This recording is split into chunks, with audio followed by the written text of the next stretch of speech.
Hello again, it's Jess or JashiiCorrin, and today we're going to be setting up for week 27 in my bullet journal, which is July 2nd through to July 8th. But before we get into that, I figured we'd just have a look at how this week was turning out. From my last weekly plan with me, you'll remember that I went with a layout where I have all of my events for the week on this left-hand page, and then all of my tasks for the week on this right-hand page, split into school and home tasks.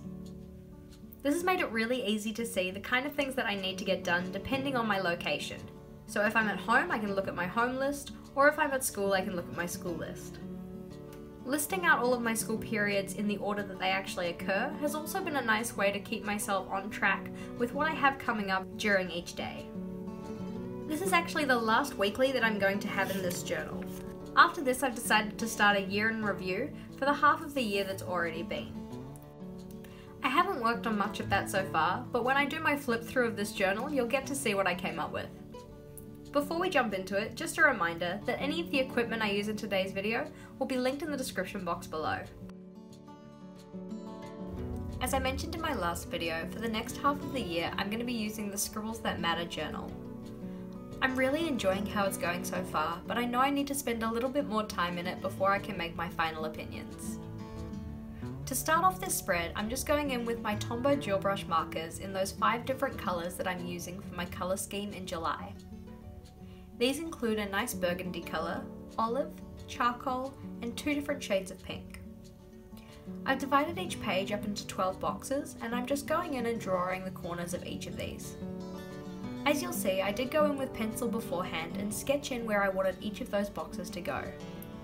For my Tombow pens that are in a lighter shade, I first went in and erased these lines before drawing out those corners. My intention for this spread is that I'm going to use 7 of those boxes to do daily event lists, and then the remaining boxes will be for notes and tasks that I have to do that week. To write in the headers for the boxes for each day of the week, I'm using my Staedtler Tri-Plus fine liners in 3 different colours.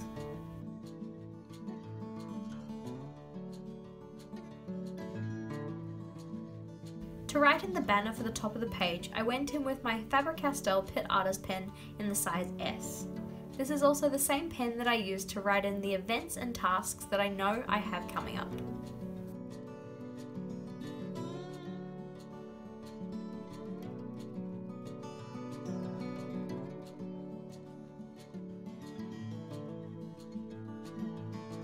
Alrighty, so that's where we're going to leave it for today. So as you can see, I've started writing my events for each day of the week, and then I'm using the other boxes to record tasks and group them by similarity. So for instance, in this box here, I've started a task list that's all related to things that I typically do on a weekly basis at home.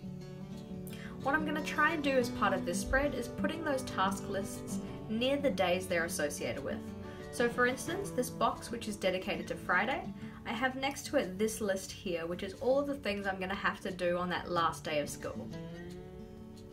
In terms of the mistake that I made down here, I'm not too sure how I'm going to fix it just yet, but I think it might be the kind of mistake where I'm just going to put some paper over it. Thank you for watching. If you have any thoughts, comments or feels, please do leave them in the comment section below.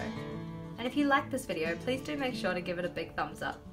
If you haven't already, you can subscribe to my channel to see the videos I release every Thursday and Sunday. And until next time, bye!